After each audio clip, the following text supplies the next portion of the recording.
Saya baru selesai membersihkan sisa rendang di meja makan, tangan saya masih bau santan basi. Dari jendela dapur saya melihat Mas Arif membuka pintu garasi. Di luar, sebuah Toyota Fortuner putih tahun 2022 bersinar di bawah matahari sore. "Kejutan untuk Bunda Mariani," katanya lantang. Saya yang barusan menghidangkan makanan untuk 12 orang, berdiri terpaku. Di tangan saya, sebuah celengan plastik Hello Kitty, berisi 3 lembar uang Rp1.000 yang sudah kusut dan bau laci. Nama saya Sulastri. 68 tahun, pensiunan perawat yang sudah janda sejak 2 tahun lalu. Rumah tua setengah kayu ini warisan suami saya. Terletak di pinggiran Kabupaten Bantul, sekitar 1 jam dari pusat kota Jogja. Sepi, dingin, tapi masih berdiri kokoh seperti saya yang terus bertahan meski sudah ditinggal sendiri. Arif adalah anak bungsu saya. Dia menikah dengan Lestari, perempuan karier yang baru saja kena pemutusan hubungan kerja. Mereka tinggal di kota, dengan gaya hidup menengah ke atas yang tampak mapan di mata orang luar. Tapi saya tahu, di balik semua itu, mereka terlilit utang, cicilan rumah, cicilan mobil, uang sekolah anak yang mahal. Semuanya menumpuk seperti awan mendung yang siap meledak kapan saja. Hari ini mereka datang berkunjung untuk acara syukuran kecil. Dulu, momen seperti ini selalu hangat, penuh tawa, penuh cerita. Tapi kali ini ada yang berbeda. Ada sesuatu yang dingin menyelinap di antara senyum mereka. Saya bangun jam 4 pagi tadi. Menanak nasi. Menyiapkan rendang, opor ayam, sayur lodeh, dan kue lapis buatan sendiri. Semua saya kerjakan sendiri. Tidak ada yang membantu. Semua bilang, sibuk di jalan. Kompor saya sempat meledak kecil karena tabung gas bocor. Pergelangan tangan saya terluka, melepuh sedikit. Tapi tidak ada yang peduli. Saya cukup balut dengan kain compang dan lanjutkan memasak. Saat tamu mulai berdatangan, saya masih sibuk di dapur. Mencuci piring, menyiapkan teh manis, menggoreng kerupuk. Dari celah pintu, saya melihat Tante Mariani turun dari mobil. Perempuan usia 50-an, berdandan rapi, selalu wangi, dengan senyum manis yang hampir sempurna. Mulutnya penuh sopan santun, gerakannya anggun. Tapi entah kenapa, ada sesuatu yang membuat saya tidak nyaman setiap kali melihatnya. Mariani baru bergabung dalam lingkaran keluarga kami sekitar 9 bulan terakhir. Tepatnya sejak peringatan 100 hari wafatnya almarhum suami saya, Pak Sumarno. Awalnya dia hanya teman pengajian Lestari. Lalu mulai sering main ke rumah, menginap, ikut acara keluarga, dan sekarang Arif dan Lestari sudah memanggilnya Bunda Mariani. Sedangkan saya tetap hanya ibu. Meja makan penuh sesak. Mariani duduk di tengah seperti tuan rumah. Dia menceritakan kisah lucu tentang bisnis sayuran organiknya. Arif tertawa keras. Lestari menimpali dengan antusias. Saya menyendok nasi sendiri di ujung meja. Tidak ada yang memuji masakan saya. Tidak ada yang menawari saya duduk lebih dekat. Cucu-cucu saya sibuk main tablet di sudut ruangan. Tak satu pun mencium pipi saya seperti dulu. Satu-satunya kalimat hangat yang saya terima datang dari Mbak Tini, asisten rumah tangga tetangga yang sempat mampir. "Bu, air galonnya habis ya? Mau saya tukarkan nanti?" katanya sambil tersenyum. Saya mengangguk pelan. Setidaknya masih ada orang yang peduli dengan kebutuhan saya, meskipun bukan dari darah daging sendiri. Setelah makan selesai, Arif berdiri dan mengetuk gelas dengan sendok. "Perhatian semuanya," katanya dengan suara penuh percaya diri. Hari ini, saya ingin memberi kejutan pada 2 sosok ibu di hidup saya.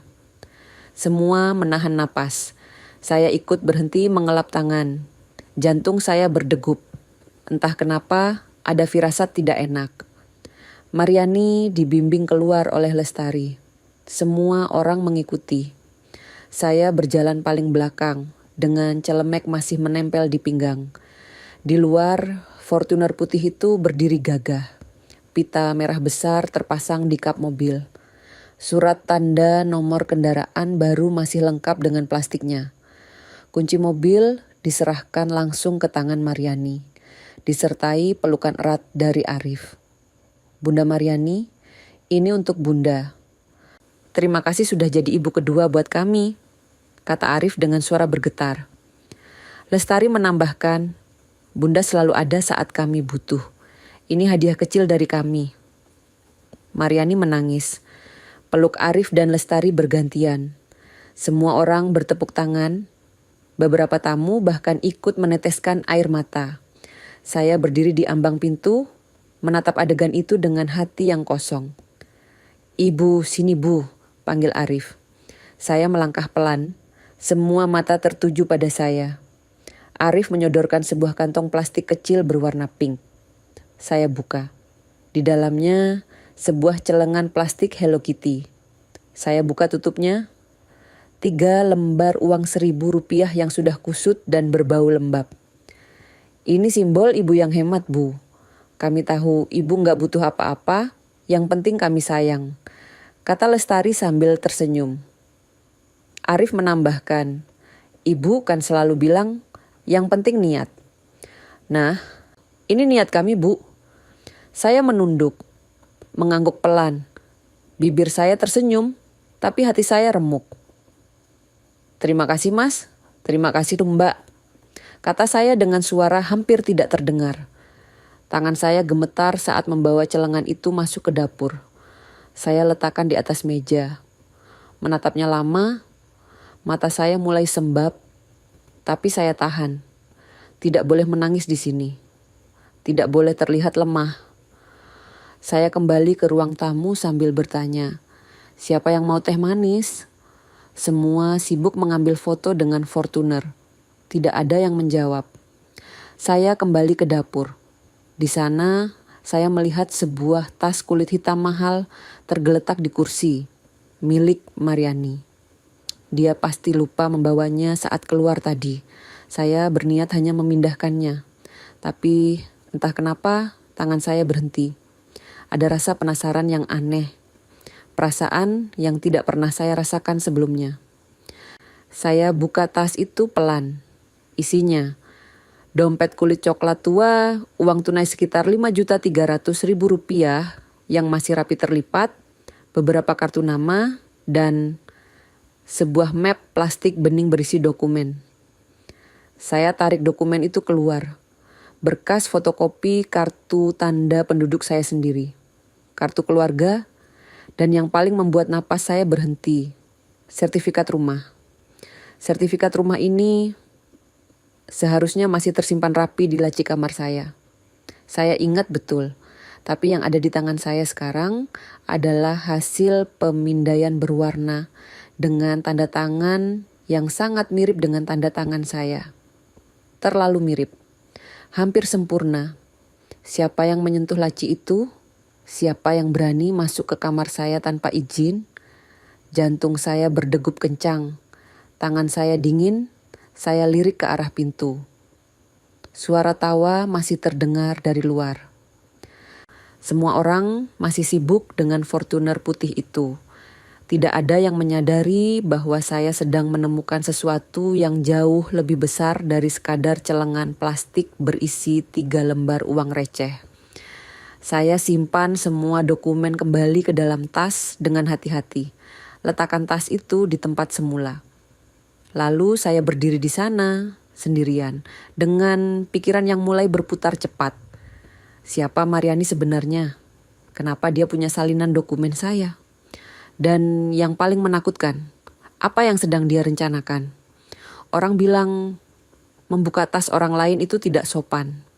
Tapi bagaimana jika isi tas itu adalah nama Anda, rumah Anda, dan masa depan Anda yang akan digadaikan? Malam itu, setelah semua tamu pulang, saya tidak bisa tidur. Pikiran saya terus berputar. Saya duduk di tepi ranjang, menatap laci kamar yang sudah saya kunci rapat. Sertifikat rumah masih ada di sana, aman. Tapi mengapa Mariani punya salinannya? Saya ambil ponsel tua saya, ketik pelan nama perusahaan yang tertera di dokumen tadi, PT Amanah Investindo Syariah. Jari saya gemetar saat membuka halaman pencarian. Beberapa hasil muncul. Forum aduan konsumen, laporan penipuan, testimoni korban yang merasa tertipu. Saya baca satu persatu dengan napas tertahan. Ada ibu-ibu seperti saya yang kehilangan rumah. Ada pensiunan yang tabungannya lenyap. Semuanya berawal dari janji manis tentang investasi aman dan keuntungan besar. Saya catat semua informasi penting di buku harian saya. Nama perusahaan, alamat kantor yang tercantum, pola penipuan yang sama. Semua saya tulis dengan tangan gemetar. Sampai tinta pena hampir habis. Pagi harinya, saya masih belum bisa tenang. Saya sedang menyapu halaman depan ketika telepon rumah berdering.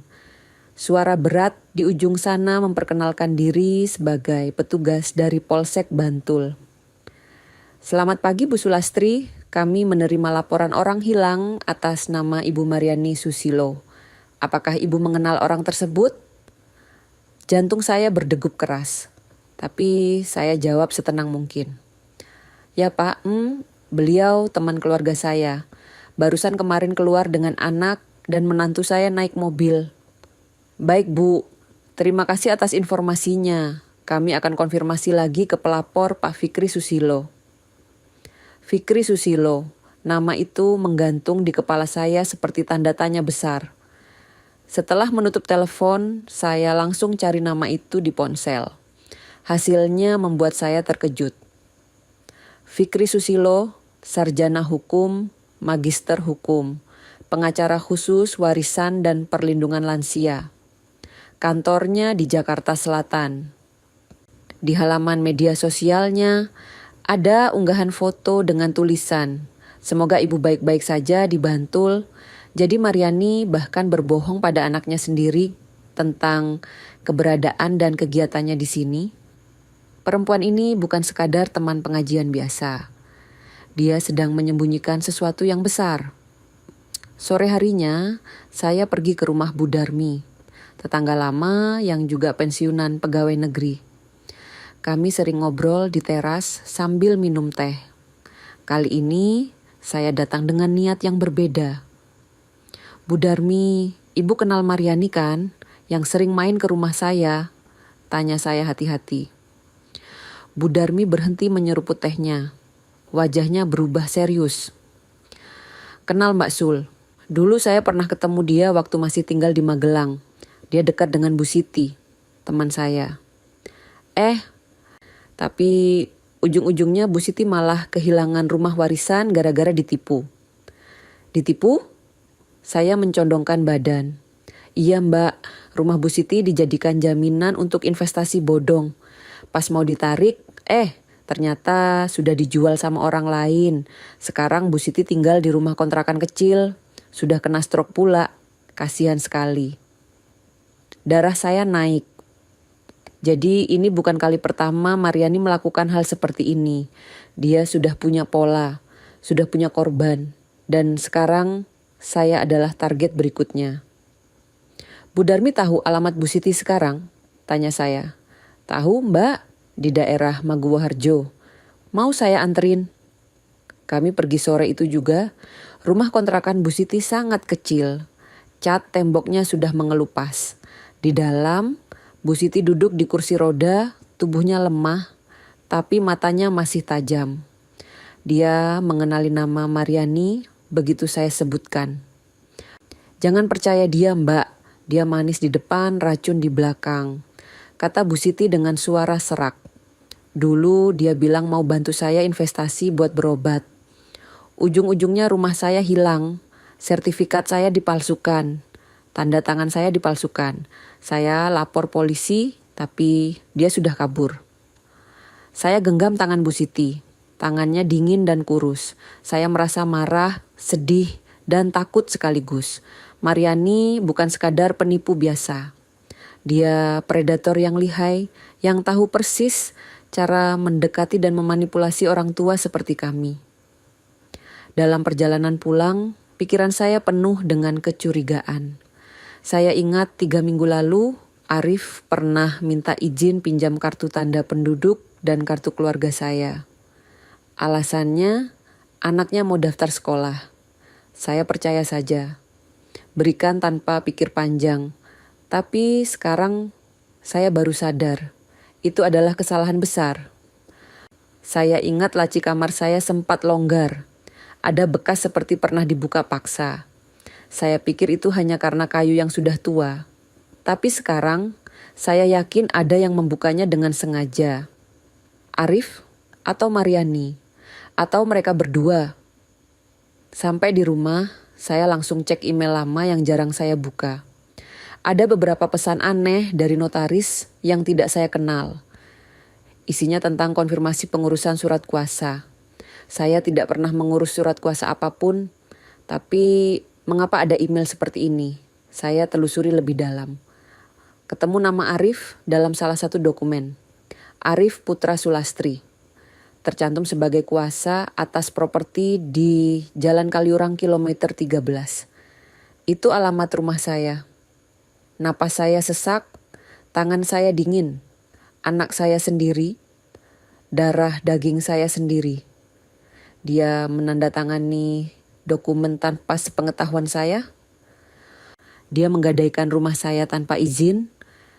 Saya buka lagi tas Mariani yang sempat saya intip kemarin. Kali ini saya periksa lebih teliti. Ada dokumen penilaian harga rumah dari penilai properti. Ada surat minat jual beli dari PT Properti Jogja Raya. Harga yang tertera, 1.200.000.000 rupiah. Rumah saya dihargai segitu, dan mereka sudah merencanakan penjualannya tanpa sepengetahuan saya. Di bagian bawah dokumen ada tanda tangan. Tanda tangan yang sangat mirip dengan tanda tangan saya. Terlalu mirip, ini jelas pemalsuan. Tapi siapa yang melakukannya? Mariani atau ada orang lain yang terlibat? Saya duduk di lantai dapur memeluk lutut saya. Ingin menangis tapi tidak keluar air mata. Hanya ada rasa hampa yang sangat dalam. Anak saya yang saya besarkan sendiri sejak kecil.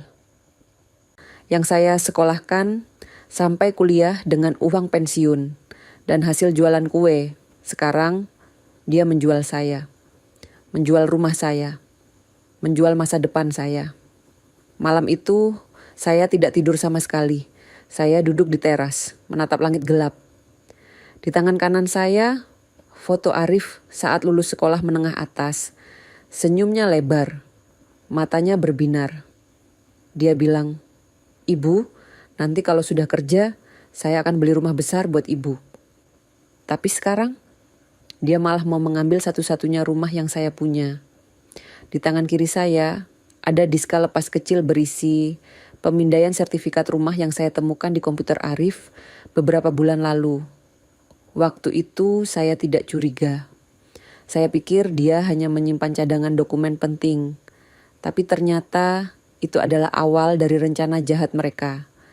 Saya tahu jika saya tidak bergerak sekarang, semuanya akan hilang.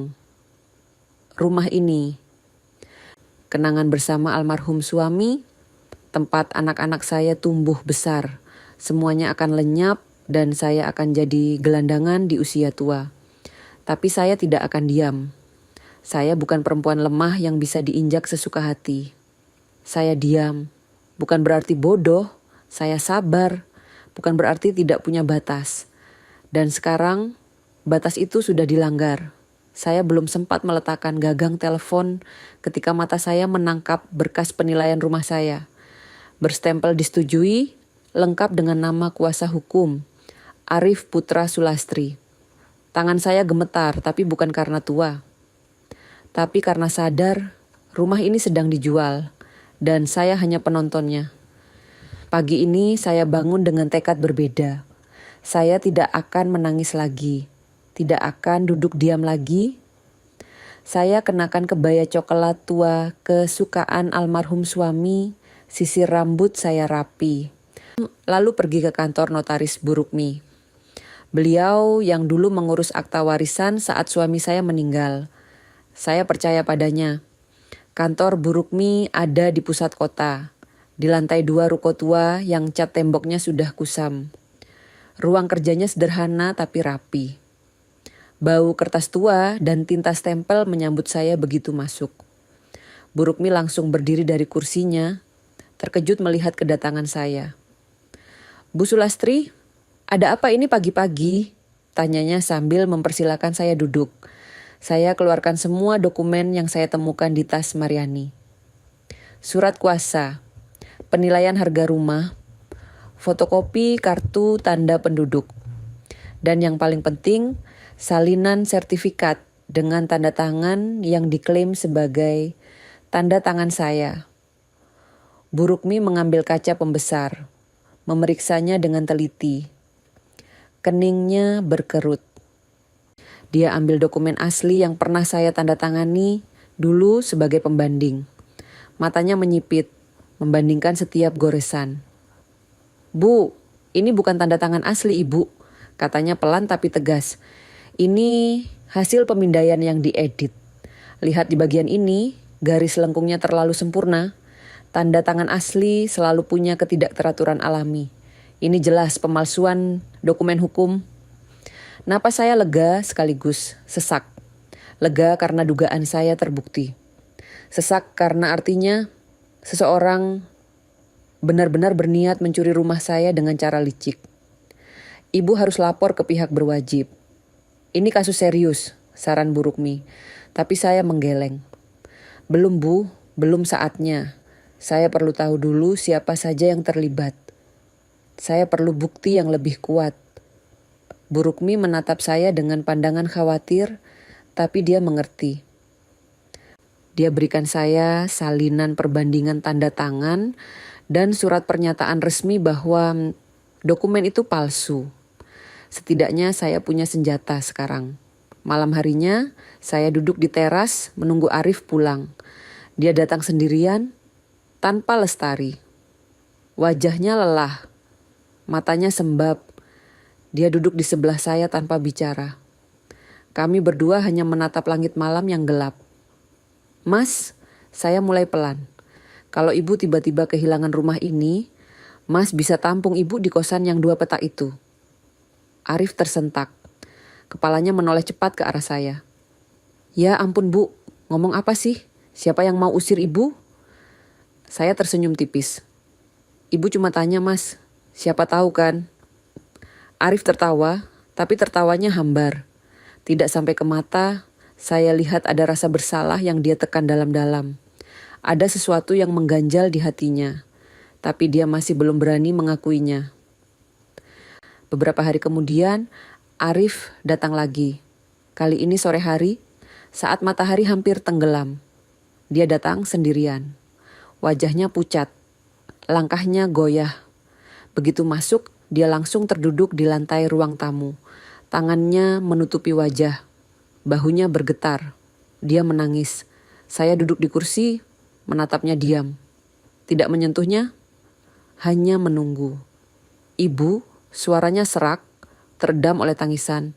"Saya yang tanda tangan dokumen itu, tapi saya nggak tahu akan sejauh ini. Saya pikir cuma pinjam nama sebentar." Akhirnya dia mengaku. Setelah sekian lama saya menunggu, dia akhirnya runtuh. Ceritanya mengalir seperti air bendungan yang jebol. Lestari diberhentikan dari kantornya sejak 4 bulan lalu. Mereka menunggak cicilan rumah di Condong Catur selama 3 bulan. Bank sudah mengancam akan melelang rumah mereka. Anak mereka gagal masuk sekolah swasta favorit karena kekurangan dana. Semua beban menumpuk seperti gunung yang siap longsor. Terus Bunda Mariani datang, lanjut Arif sambil menghapus air mata. Dia bilang punya solusi, tawarkan investasi yang bisa kasih keuntungan besar dalam waktu singkat. Dia bilang, kalau saya bisa bantu dia dengan surat kuasa rumah ibu sebentar, Dia akan lunasi semua utang saya. Sebentar berapa lama mas? Tanya saya dingin. Dia bilang 3 bulan bu. Cuman 3 bulan. Terus surat kuasanya dikembalikan. Saya tertawa pahit. Dan mas percaya. Arif menunduk, tidak menjawab. Keheningan menggantung berat di antara kami. Mas tahu itu penipuan kan? Mas tahu ibu bisa kehilangan rumah gara-gara mas. Suara saya mulai bergetar, menahan amarah yang sudah sampai di ubun-ubun. Saya nggak tahu bu. Saya pikir dia beneran mau bantu. Dia orang baik, dia sering kasih hadiah buat anak-anak. Dia selalu ada waktu kami butuh. Arif membentak, tapi suaranya lemah. Dia tahu dia salah. Dia tahu dia sudah mengkhianati saya. Saya ambil napas panjang, menenangkan diri. Cerita lagi dari awal mas. Dari pertama kali mas kenal Mariani. Arif menceritakan semuanya. Mariani pertama kali muncul di acara pengajian yang diikuti Lestari. Sekitar 10 bulan lalu, dia ramah, murah senyum, suka memberi hadiah kecil. Pelan-pelan dia masuk ke dalam lingkaran keluarga. Mulai sering main ke rumah saya, menginap, ikut acara keluarga, bahkan ikut saat kami ziarah ke makam suami saya. Mariani selalu tahu kapan harus datang. Saat Arif mengeluh soal uang, dia ada. Saat Lestari sedih karena dipecat, dia ada. Saat cucu-cucu saya butuh hadiah, dia ada. Dia mengisi semua ruang kosong dengan sangat sempurna, sampai akhirnya posisi saya di keluarga sendiri menjadi kabur. Ibu tahu yang paling menyakitkan apa mas? Tanya saya pelan. Arif mengangkat kepala, menatap saya dengan mata merah. Waktu Bunda Mariani hapus nomor ibu dari grup keluarga. Alasannya, nomor ibu sering kirim pesan sampah. Padahal ibu jarang sekali kirim pesan. Dan mas diam saja, nggak belain ibu. Arif membeku, dia ingat kejadian itu. Dan dia tahu dia salah karena tidak membela saya. Beberapa hari kemudian, saya melakukan sesuatu yang tidak pernah saya bayangkan akan saya lakukan. Saya masuk ke akun Surel Arif. Dulu saya yang membuatkan akun itu saat dia masih kuliah. Saya masih ingat kata sandinya, karena saya yang pilihkan. Di kotak masuk, saya temukan banyak sekali surel dari Mariani. Ada surat perjanjian investasi yang tidak jelas. Ada bukti transfer uang sebesar 12 juta rupiah ke rekening atas nama Mariani Susilo. Ada juga pesan suara yang membuat darah saya mendidih. Saya putar pesan suara itu. Suara Mariani terdengar jelas, dingin, tanpa kehangatan yang biasa dia pamerkan. Arif, jangan ragu. Ibumu pasti akan nurut. Dia gak akan ribut. Dia cuma ibu-ibu tua yang gak ngerti apa-apa. Yang penting kamu tegas aja. Saya putar ulang pesan itu berkali-kali. Setiap kata menusuk seperti pisau. Ibu-ibu tua yang tidak mengerti apa-apa. Jadi begitu dia melihat saya, jadi begitu dia menilai saya, perempuan yang dia panggil dengan senyum manis itu ternyata menganggap saya sampah yang bisa dibuang sesuka hati. Kekecewaan berubah menjadi sesuatu yang lebih dingin, lebih tajam. Saya tidak lagi merasa sedih. Saya merasa tenang. Tenang seperti air danau sebelum badai. Mariani mengira saya lemah, mengira saya bodoh, mengira saya akan diam saja. Dia salah besar. Malam itu, saya sholat malam lebih lama dari biasanya. Saya menangis dalam sujud, memohon petunjuk, memohon kekuatan, memohon keadilan. Saya bukan malaikat, saya bukan orang suci, tapi saya juga bukan tikus yang bisa diinjak sesuka hati. Esok harinya, saya bangun dengan mata yang lebih jernih. Saya mulai mencatat, merancang, mencari pola. Saya ingat nama yang disebutkan polisi waktu itu. Fikri Susilo, anak Mariani, pengacara. Saya cari nomor kantornya di internet. Ketemu. Dengan tangan sedikit gemetar saya tekan nomor itu. Nada sambung berdering 3 kali sebelum ada yang mengangkat. Selamat pagi, kantor Kejaksaan Negeri Jakarta Selatan. Ada yang bisa kami bantu? Jantung saya berhenti sejenak. Kejaksaan, bukan kantor pengacara biasa. Maaf, saya mau bicara dengan Bapak Fikri Susilo. Kata saya hati-hati. Oh, Pak Fikri, beliau jaksa penuntut umum di sini. Ibu dari pihak pelapor ya? Jaksa penuntut umum, Mariani ternyata punya anak seorang jaksa. Dan dia masih berani menipu, masih berani memalsukan dokumen. Entah dia sangat bodoh atau sangat yakin tidak akan tertangkap. Belum, jawab saya pelan, tapi mungkin akan segera jadi. Saya tutup telepon, duduk di kursi teras sambil menatap langit. Sebuah rencana mulai terbentuk di kepala saya. Rencana yang akan membuat Mariani menyesal pernah menginjakan kaki di rumah ini. Saya tidak pergi ke kantor polisi, saya tidak mengamuk di grup keluarga. Saya membeli kartu telepon baru, membuat akun pesan singkat palsu, dan mengaku sebagai janda kaya asal Sleman yang ingin investasi diam-diam. Kalau Mariani mau main perang halus, maka saya akan main lebih halus dan lebih tajam. Saya butuh bantuan. Saya tidak bisa melakukan ini sendirian. Malam itu, setelah Arif pulang dengan wajah penuh penyesalan, saya panggil dia dan Lestari untuk duduk bersama di ruang tamu. Tidak ada teh, tidak ada kue, hanya kami bertiga dan satu misi besar. Mas Mbak, saya mulai dengan suara tegas yang bahkan membuat saya sendiri terkejut. Sekarang kita akan balas, tapi bukan dengan kekerasan, bukan dengan adu mulut. Kita akan buat Mariani terjebak dalam permainannya sendiri. Arif dan Lestari menatap saya bingung. Saya keluarkan secari kertas berisi rencana yang sudah saya tulis sejak pagi tadi. Rencana yang akan membuat Mariani percaya bahwa dia menemukan mangsa baru. Mangsa yang lebih besar, lebih menggiurkan. Ibu akan jadi janda kaya bernama Kinasih Rahmawati. 63 tahun, bekas pengusaha mebel kayu jati yang baru saja jual gudang. Punya uang tunai 14,8 miliar rupiah.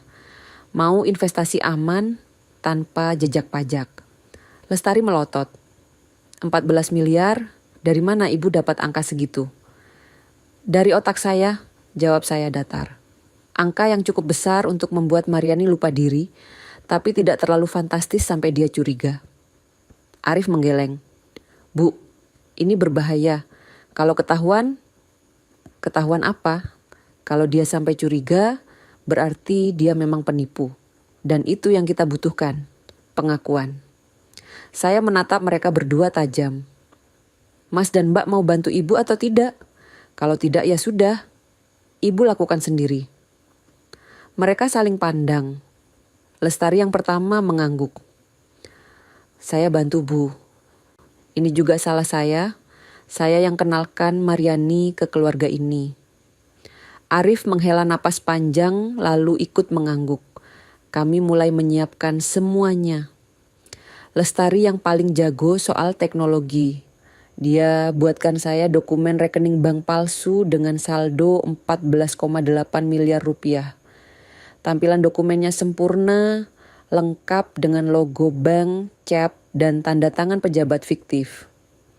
Dia juga buatkan proyeksi keuntungan investasi palsu, grafik naik turun yang terlihat profesional, dan bahkan sertifikat rumah kedua yang diklaim baru saja saya jual. Ibu harus ganti gaya bicara, saran Lestari sambil mengetik di laptopnya.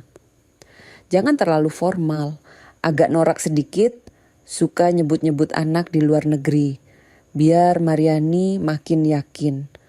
Saya berlatih di depan cermin, mengubah intonasi, mengubah cara senyum, mengubah cara duduk. Saya harus jadi ibu Kinasih, bukan ibu Sulastri. Harus percaya diri, agak sombong, tapi tetap terlihat polos dan mudah ditipu. Keesokan harinya, saya hubungi Mariani lewat nomor baru. Saya ketik pesan dengan gaya bahasa yang sedikit berbeda dari biasanya. Selamat siang Bu Mariani, saya Kinasih, teman Bu Sulastri dari Sleman. Beliau cerita ibu jago soal investasi. Kebetulan saya baru jual gudang kayu jati, dapat uang lumayan, mau investasi yang aman, bebas pajak. Bisa bantu? Balasan datang cepat. Lebih cepat dari yang saya kira. Waalaikumsalam Bu Kinasih. Wah, syukurlah dapat kenalan dari Bu Sulastri. Boleh sekali Bu, saya ada beberapa paket investasi yang cocok untuk Ibu. Kapan bisa kita ketemu? Umpan dimakan, sekarang tinggal menarik kailnya pelan-pelan. Saya balas, waduh, saya agak sibuk Bu. Anak saya di Belanda lagi minta dikirimin uang buat usaha. Tapi kalau Ibu yang datang ke rumah saya, bisa sih, sambil ngobrol santai. Bisa banget Bu, kapan Ibu luang? Saya bisa datang kapan saja. Terlalu bersemangat, terlalu cepat. Ini bukti dia memang pemburu uang yang rakus. Kami sepakat bertemu 3 hari kemudian. Cukup waktu buat saya mempersiapkan panggung. Arif dan Lestari membantu mengatur ruang tamu. Kami taruh dokumen-dokumen palsu di meja, ditata rapi seolah baru saja disiapkan. Lestari menyematkan alat perekam suara kecil di dalam sebuah bros bunga emas yang akan saya pakai. Alat itu sangat kecil, tidak akan ketahuan kecuali diperiksa dengan sangat teliti. Ibu harus pastikan dia ngomong sejelas mungkin soal skema penipuannya. Bisik Lestari sambil menyetel alat perekam. Kalau perlu, Ibu provokasi dia dengan pertanyaan-pertanyaan yang membuat dia menjelaskan detailnya. Hari pertemuan tiba. Saya kenakan kebaya hijau tua, bros bunga emas di dada, dan sedikit bedak tabur supaya terlihat lebih segar. Rambut saya gelung rapi. Saya tambahkan gelang emas tebal di pergelangan tangan, pinjaman dari Lestari, supaya terlihat seperti orang berada. Mariani datang tepat waktu. Dia pakai baju batik sutra, bawa tas kulit coklat mahal, dan senyum yang sangat manis. Terlalu manis, seperti gula yang sudah dicampur racun. Assalamualaikum Bu Kinasih, sapanya sambil berjabat tangan. Waalaikumsalam Bu Mariani, silakan masuk, jangan sungkan. Saya berbicara dengan nada lebih tinggi dari biasanya, lebih ceria, lebih bodoh. Kami duduk di ruang tamu. Lestari sudah menyiapkan kue kering dan teh manis. Mariani memuji rumah saya, memuji kebaya saya, memuji semuanya dengan pujian klise yang sudah saya dengar ratusan kali. Jadi begini, Bu Kinasih, Mariani mulai sambil mengeluarkan berkas dari tasnya. Saya punya beberapa paket investasi. Ada yang jangka pendek 3 bulan, ada yang setahun. Keuntungannya bisa sampai 40%. 40%? Wah, besar juga ya Bu. Tapi aman kan? Saya takut kena pajak. Anak saya di Belanda bilang, kalau investasi harus yang bersih. Kata saya pura-pura khawatir. Tenang Bu, ini pakai skema luar negeri. Jadi aman dari pajak dalam negeri. Uang Ibu bersih, keuntungan juga bersih. Saya pura-pura berpikir, lalu bertanya dengan nada polos, kalau ini investasi luar negeri, berarti pajaknya ditanggung siapa Bu? Mariani terdiam sebentar. Matanya bergerak cepat, seperti sedang mencari jawaban yang tepat. Itu sudah termasuk dalam biaya administrasi Bu. Jadi Ibu gak perlu pikir apa-apa, serahkan ke saya. Saya angguk-angguk, lalu sengaja menjatuhkan satu pertanyaan yang membuat wajahnya berubah. Oh iya Bu, anak saya bilang kalau mau investasi besar, sebaiknya konsultasi dulu sama pengacara yang jago urus aset. Katanya ada yang namanya Fikri Susilo, jago banget. Ibu kenal? Wajah Mariani langsung pucat, senyumnya kaku. Tangannya sedikit gemetar saat mengambil gelas teh. Kebetulan saya kenal Bu, tapi kami gak terlalu dekat. Oh gitu? Padahal katanya Pak Fikri itu terkenal loh Bu. Jaksa yang sering menangani kasus penggelapan aset. Kata saya sambil tersenyum lebar, seolah tidak tahu apa-apa. Mariani tertawa hambar. Iya Bu, Tapi kan kita nggak perlu jaksa segala. Ini investasi halal kok.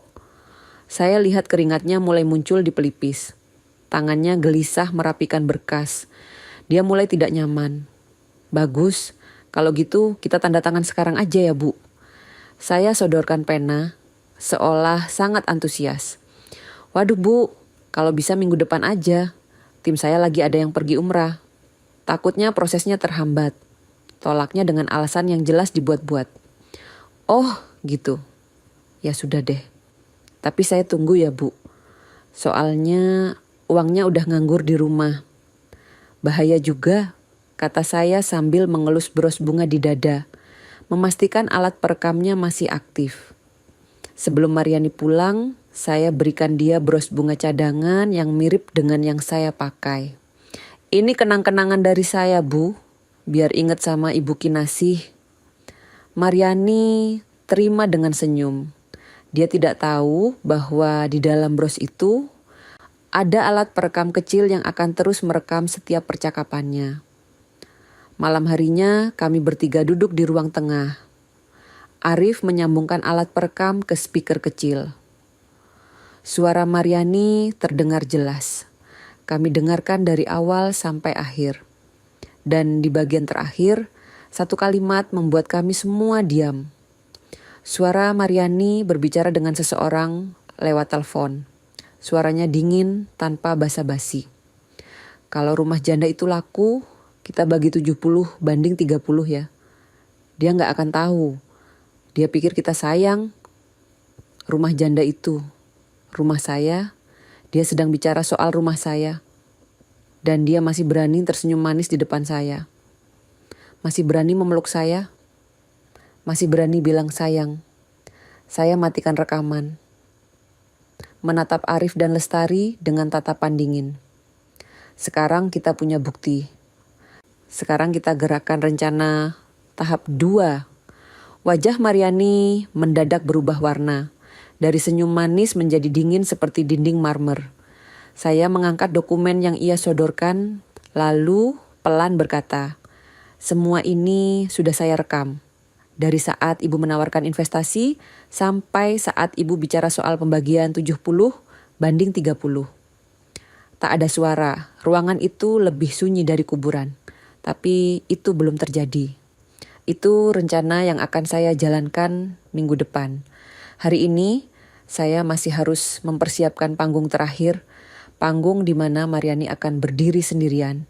Tanpa tempat bersembunyi, tanpa alasan untuk kabur. Saya hubungi Mariani lagi, kali ini dengan nada lebih mendesak. Bu Mariani, maaf ganggu. Saya udah siap tanda tangan. Anak saya di Belanda minta segera transfer. Bisa ketemuan lagi? Balasannya cepat. Siap Bu Kinasih. Besok siang ya, di rumah Ibu lagi? Bukan di rumah saya Bu, di rumah Ibu aja. Biar saya yang berkunjung. Saya mau lihat juga kantor Ibu, biar makin yakin. Saya sengaja minta ke rumahnya, di teritorinya, supaya dia merasa aman dan lengah. Oh, boleh Bu, boleh banget. Saya tunggu besok ya. Malam itu, Lestari membantu saya menyiapkan kamera kecil tersembunyi di dalam dompet yang akan saya bawa. Kamera itu bisa merekam video jernih tanpa harus kelihatan. Arif menyiapkan laptop dengan semua bukti digital penipuan yang sudah kami kumpulkan selama ini. Semua harus sempurna, tidak boleh ada celah. Ibu yakin mau sendirian? Tanya Lestari khawatir. Harus sendirian.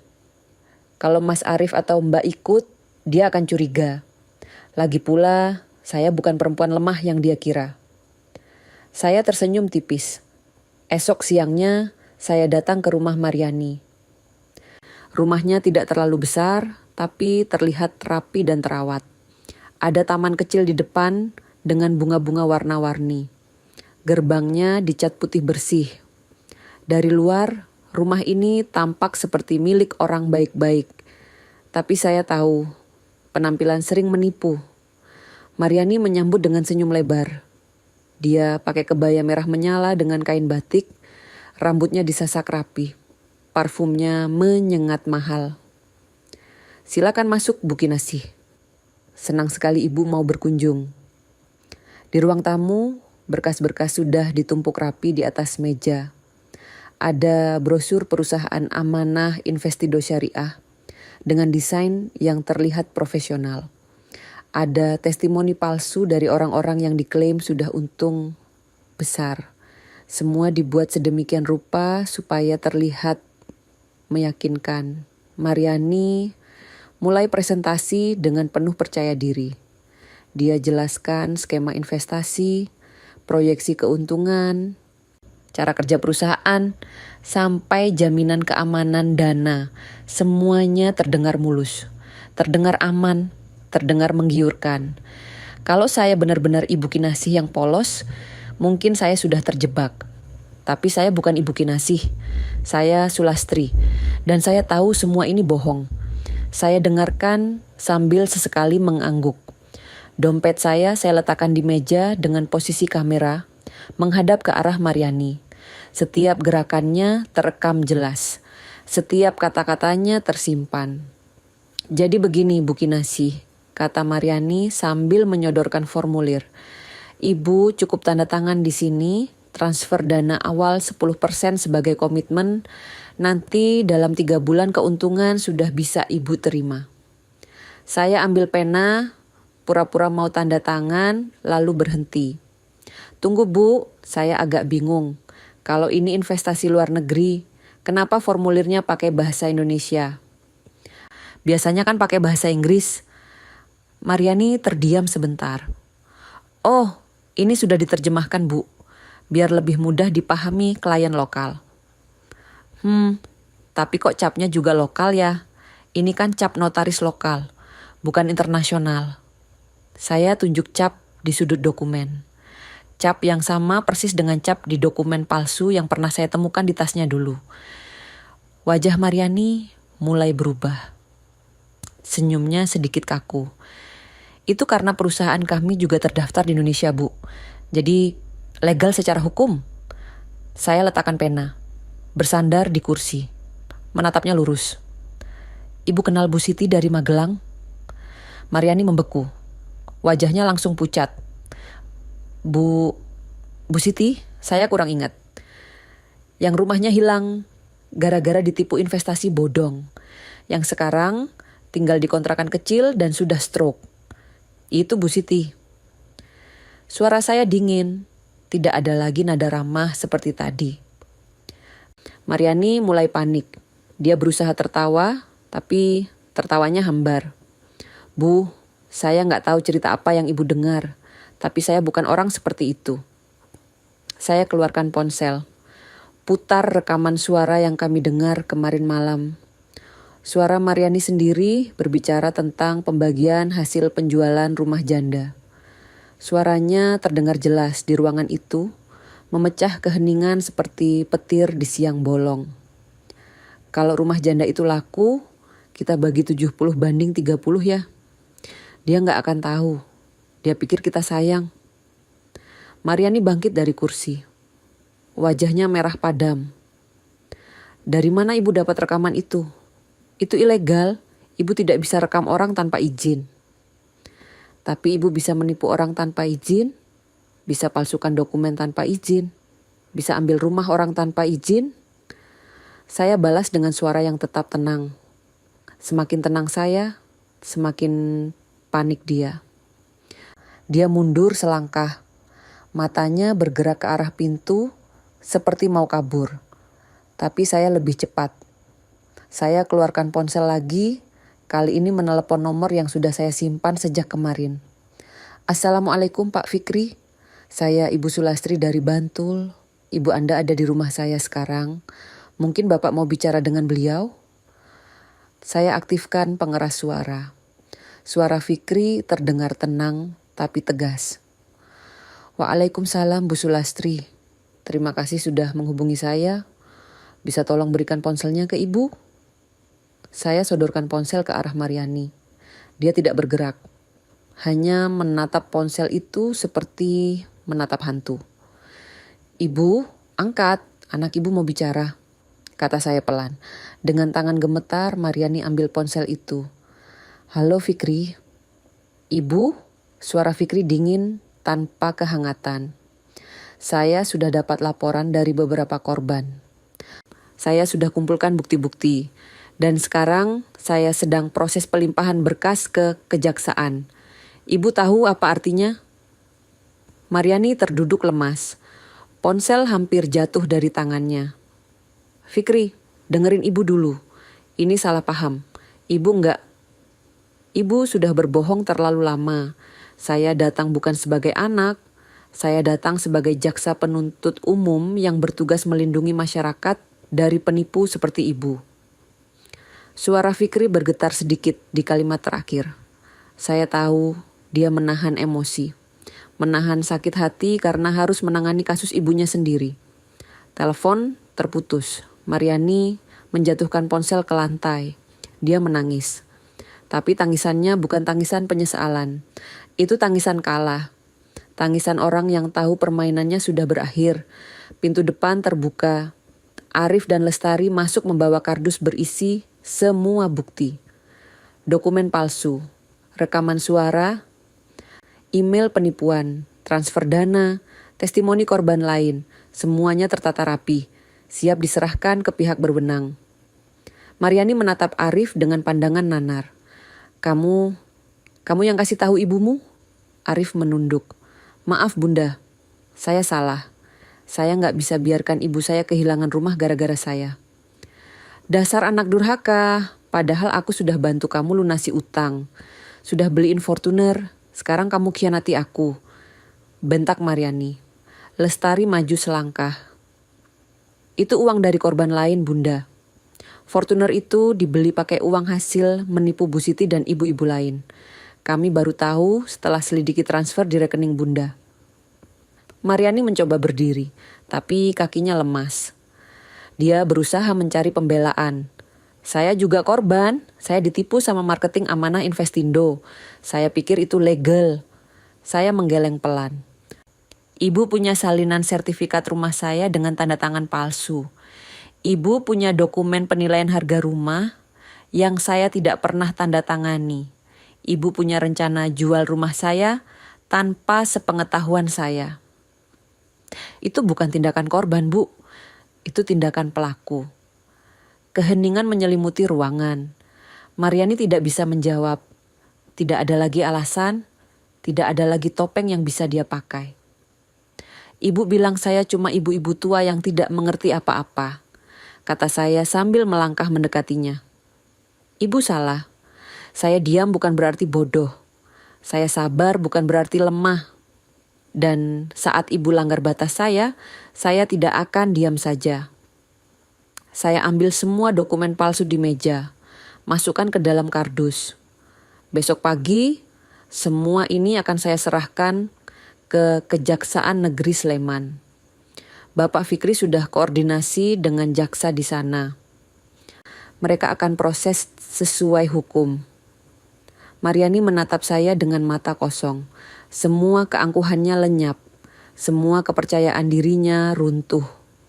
Dia hanya duduk di sana, sendirian, dengan puing-puing kebohongannya yang berserakan. Kami bertiga keluar dari rumah itu. Langit sore berwarna jingga kemerahan. Angin bertiup sejuk. Saya tarik napas panjang, rasanya seperti beban berat terangkat dari dada. Ibu, maafin Arif ya, kata Arif dengan suara serak. Saya menatapnya. Anak saya yang sudah dewasa tapi masih rapuh. Mas belajar dari ini, jangan pernah gampang percaya orang. Dan jangan pernah khianati keluarga sendiri demi uang. Arif mengangguk, air matanya jatuh. Lestari memeluknya dari samping. Esok paginya, saat saya buka pintu rumah, ada surat resmi dari Kejaksaan Negeri Sleman. Surat panggilan untuk Mariani, yang akan ditahan untuk pemeriksaan lebih lanjut. Di bagian bawah surat, tertera satu kalimat yang membuat dada saya lega. Mohon hadir sebagai saksi utama atas nama Sulastri binti Marno. Saya lipat surat itu pelan, masukkan ke dalam amplop coklat, lalu simpan di laci. Ini baru permulaan. Masih ada proses panjang di pengadilan. Tapi setidaknya keadilan mulai bergerak. Dan saya tidak sendirian lagi. 6 bulan telah berlalu. Celengan Hello Kitty itu masih ada di atas rak dapur, berdebu, tapi utuh. Di sebelahnya, sebuah bingkai foto terpajang. Mariani memakai rompi tahanan wanita berwarna jingga. Berdiri di ruang sidang, tersenyum tipis. Kamera menangkapnya, dan saya menyimpannya. Bukan untuk dikenang dengan kasih sayang, tapi untuk diingat sebagai pelajaran. Proses hukum berjalan lebih cepat dari yang saya kira. Setelah pemeriksaan awal di kejaksaan, Mariani resmi ditahan. Berkas perkaranya dilimpahkan ke pengadilan. Sidang pertama diadakan sebulan setelah penahanan. Saya hadir sebagai saksi utama, duduk di bangku paling depan, dengan tangan dingin dan jantung berdebar. Mariani didakwa dengan 3 pasal sekaligus. Pemalsuan dokumen hukum, penipuan terhadap lansia, penggelapan aset keluarga. Setiap dakwaan dibacakan dengan jelas oleh jaksa penuntut. Suaranya lantang, tanpa ragu. Saya lihat Mariani menunduk sepanjang pembacaan dakwaan. Tidak ada lagi senyum manis. Tidak ada lagi tatapan percaya diri. Persidangan terbuka untuk umum, media lokal meliput. Beberapa wartawan duduk di barisan belakang, mencatat setiap detail. Judulnya besok pasti besar. Penipu berkedok investasi syariah rugikan puluhan lansia. Saya tidak peduli dengan publisitas. Yang saya pedulikan adalah keadilan. Di sidang kedua, 2 korban lain diminta naik ke mimbar saksi. Bu Siti dari Magelang datang dengan kursi roda, didorong oleh anaknya. Tubuhnya lemah, tapi suaranya masih kuat saat bersaksi. Dia ceritakan bagaimana Mariani masuk ke hidupnya dengan kedok teman pengajian. Bagaimana perlahan-lahan dia mengambil alih kepercayaannya. Bagaimana akhirnya rumah warisannya hilang dan dia berakhir di kontrakan kecil dengan kondisi stroke. Saya kehilangan rumah, kehilangan kesehatan, kehilangan harapan. Kata Bu Siti dengan suara bergetar. Yang paling sakit, saya kehilangan kepercayaan pada manusia. Sekarang saya takut berteman, takut percaya siapapun. Banyak penonton yang ikut meneteskan air mata. Saya juga, tapi air mata saya bukan karena sedih. Itu air mata kelegaan, karena akhirnya ada yang mendengar keluhan kami. Ada yang peduli dengan nasib ibu-ibu tua seperti kami yang sering dianggap lemah dan mudah ditipu. Korban kedua adalah Bu Darmi dari Surabaya. Dia kehilangan tabungan pensiun sebesar 275 juta rupiah. Uang yang seharusnya untuk biaya pengobatan suaminya yang sakit jantung. Sekarang suaminya sudah meninggal dan dia hidup dengan penuh penyesalan. Kalau saja saya nggak percaya dia, suami saya mungkin masih bisa diselamatkan, kata Bu Darmi sambil terisak. Tapi uangnya habis, hilang, dan suami saya pergi tanpa sempat berobat. Hakim mendengarkan dengan serius. Sesekali dia bertanya detil kepada para saksi. Sesekali dia menatap Mariani dengan tatapan tajam. Saya tahu dia tidak akan main-main dalam kasus ini. Sidang ketiga adalah giliran saya bersaksi. Saya naik ke mimbar dengan langkah tenang. Duduk di kursi saksi sambil menatap Mariani yang duduk di kursi terdakwa. Matanya kosong, tidak ada lagi kilauan licik yang dulu saya lihat. Jaksa penuntut bertanya, Bu Sulastri, bisa Ibu ceritakan bagaimana terdakwa masuk ke kehidupan Ibu? Saya ceritakan semuanya. Dari awal perkenalan lewat Lestari, bagaimana perlahan dia mengambil alih posisi saya di keluarga sendiri. Bagaimana dia membuat saya merasa tidak berharga, sampai pada penemuan dokumen palsu di tasnya. Saya ceritakan tanpa kebencian, hanya fakta. Karena fakta lebih kuat dari emosi. Ibu merasa bagaimana saat menemukan sertifikat palsu itu? Tanya jaksa lagi. Saya merasa dikhianati. Bukan hanya oleh Mariani, tapi juga oleh anak saya sendiri yang ikut terlibat. Tapi lebih dari itu, saya merasa marah. Marah karena dia menganggap saya bodoh, menganggap saya lemah, menganggap saya tidak akan berani melawan. Dan apakah ibu melawan? Ya, saya melawan dengan cara saya sendiri. Saya tidak mengamuk, saya tidak memukul, saya menggunakan otak saya. Karena itulah satu-satunya senjata yang saya punya. Tepuk tangan spontan dari penonton. Hakim mengetuk palu meminta ketenangan. Tapi saya lihat dia tersenyum tipis. Mungkin dia respek dengan cara saya menangani ini.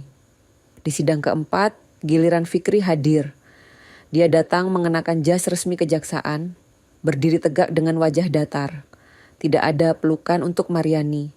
Tidak ada sapaan hangat, hanya tatapan profesional yang dingin. Hakim bertanya, "Anda anak kandung terdakwa, Pak Fikri?" "Benar, Yang Mulia." Suaranya tegas, tidak bergetar.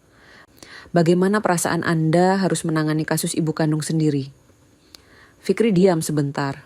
Napasnya pelan, lalu dia menjawab dengan suara yang sedikit bergetar di akhir kalimat. "Saya anak kandungnya. Itu fakta yang tidak bisa saya ubah. Tapi saya juga warga negara Indonesia yang mengucap sumpah untuk menegakkan hukum tanpa pandang bulu. Tugas saya melindungi masyarakat, bukan melindungi pelaku kejahatan, meskipun itu darah daging saya sendiri." Ruang sidang hening. Media mencatat setiap kata. Ini momen yang berat, momen di mana seorang anak harus memilih antara keluarga dan keadilan, dan dia memilih keadilan. Mariani menatap anaknya dengan mata berkaca-kaca. Tapi Fikri tidak membalas tatapannya. Dia tetap menatap lurus ke depan, menjaga profesionalitasnya sampai akhir.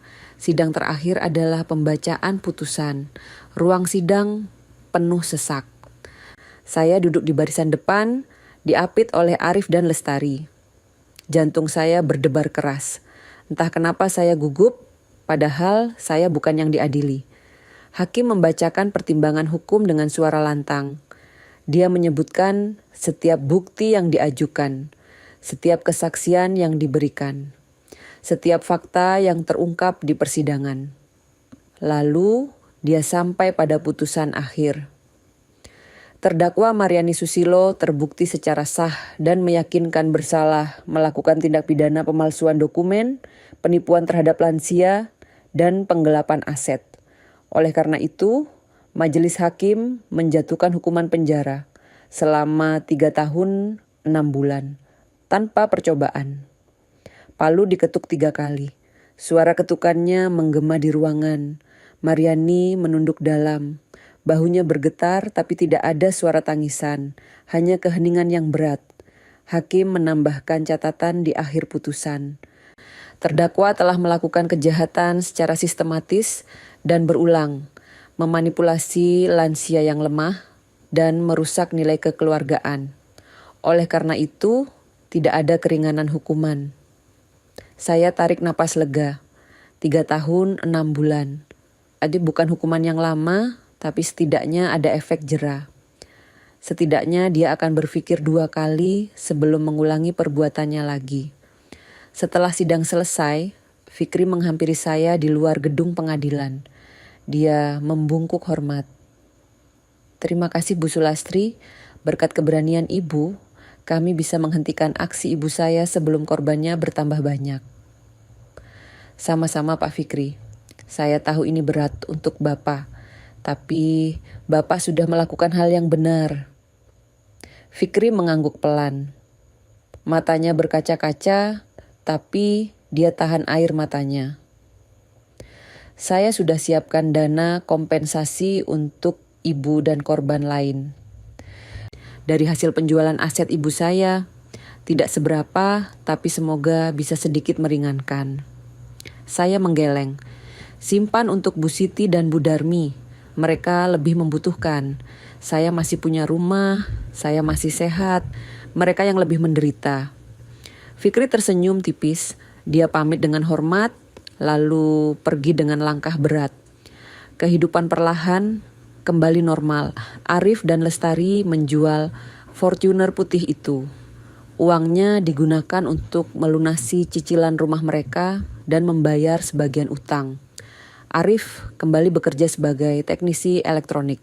Kerja keras dari pagi sampai malam. Lestari membuka usaha catering kecil di rumah, memasak untuk acara-acara hajatan tetangga. Mereka mulai rutin mengantar cucu-cucu ke rumah saya setiap akhir pekan. Suasananya masih canggung. Masih ada jarak yang belum sepenuhnya tertutup. Tapi ada usaha nyata. Ada niat baik yang saya lihat dari mata mereka.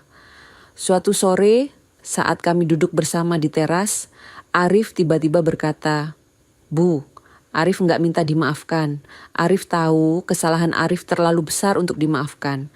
Tapi Arif janji, Arif nggak akan ulangi lagi.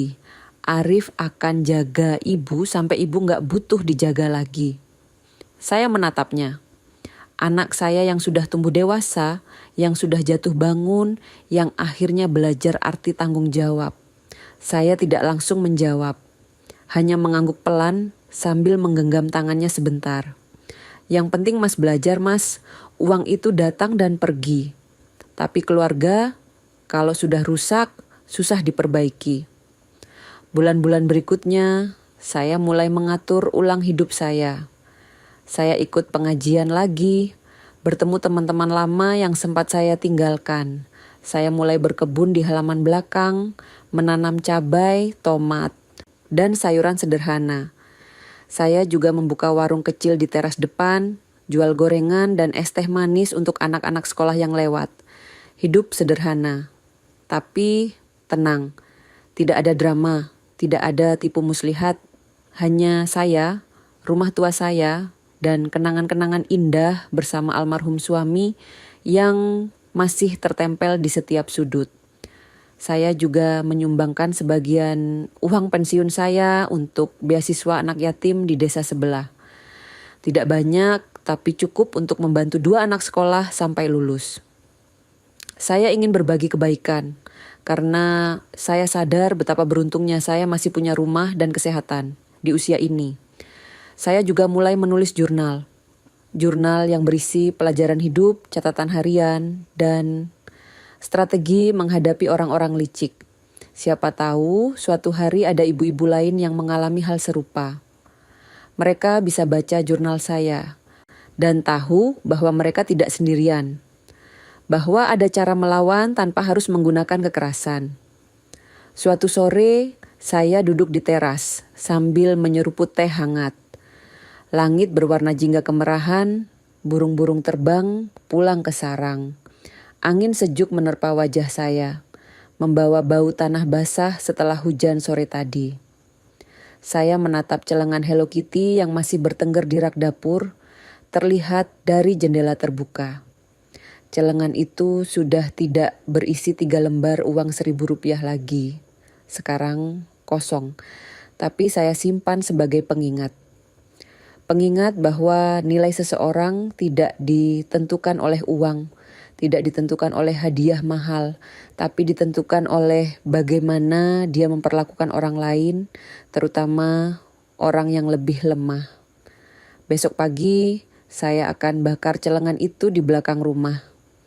Biarkan jadi abu, biarkan terbang bersama angin, biarkan semua beban hati saya ikut menghilang bersama asapnya.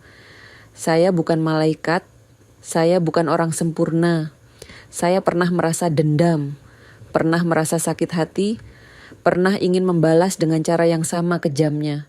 Tapi saya memilih jalan yang berbeda, jalan yang lebih sulit tapi lebih bermartabat. Saya diam, bukan berarti lemah. Saya sabar, bukan berarti bodoh. Saya tua, bukan berarti mudah ditipu. Dan ketika batas saya dilanggar, saya tidak akan membiarkan mereka menang. Saya akan berdiri. Saya akan melawan. Dengan cara saya sendiri.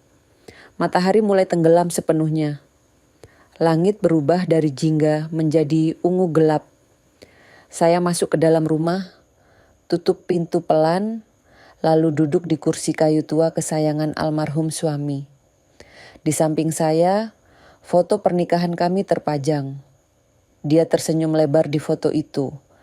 Dan saya yakin dia tersenyum juga dari sana. Bangga melihat saya bisa bertahan. Pak, saya sudah jaga rumah ini. Rumah yang kita bangun bersama. Tidak ada yang bisa ambil dari kita. Bisik saya pelan pada foto itu. Dan malam itu, untuk pertama kalinya setelah berbulan-bulan, saya tidur nyenyak tanpa mimpi buruk. Tanpa rasa cemas. Tanpa rasa takut. Hanya kedamaian yang perlahan mengisi setiap sudut hati saya yang sempat retak.